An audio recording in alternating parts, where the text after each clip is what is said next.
Одоо чи яг хүссэн өөрөө мөрөөдлийнхаа тэр эрхтэй хүнтэйгээ уулзраад та хоёр одоо үр хүүхэдтэй болъё гэвэл тийм саналыг одоо нөхөр чинь тавил яах вэ? Болохгүй газаргүй маа. Одоо миний тухай чи урд нь бодож ирсэн үү? Одоо нас бодож эхэлж байна. Анх бол нөгөө нэг юу энэ талаар бодох те. Яаж үсээ орголох вэ? Хов хүний өөрийгөө бүтээх зүйл маань илүү явж ийсэн болов гэж болж харчаад. Ерхэд бол найз залуутай. Гэхдээ найзлуутай бол хамтын амьдрал эхлүүлээгүй байна. Үерхлийн төвшөнд явж байгаа. Манай найз л бол Америк сургуульд төгссөн. Японд бас бизнес эрхэлдэг юм хүн байгаа. Тийм. Гэртээ бол нохотойгоо амьдардаг. Нохотойгоо амьдардаг. Нохот их хайртай. Яг одоогоор хүүхэд гэхээр бас маш хэцүү түрүүн төндөгцөн зэдв.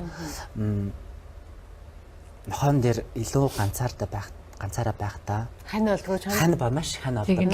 Сүүлээд гэхдээ том болсон нохоогоо лагерлаа явуулсан хамаатан руу. Хөхрөө өсрээд минь. Тэгээд мальччил хэцүү. Тэгээд жижиг нохоогоо яг гэртээ байлгаад чижээгээд байгаа. Өглөө босоод ер нь хамгийн хийх дуртай зүйл нь юу вэ?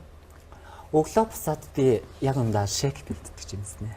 Амьдралын маань хөвшил илүү одоо энэ зүйлийг бий олох туслаад байна л да.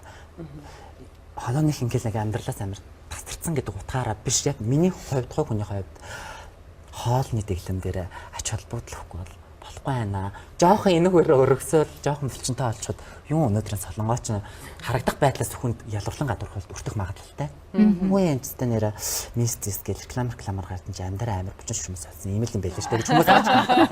Доктор төлөө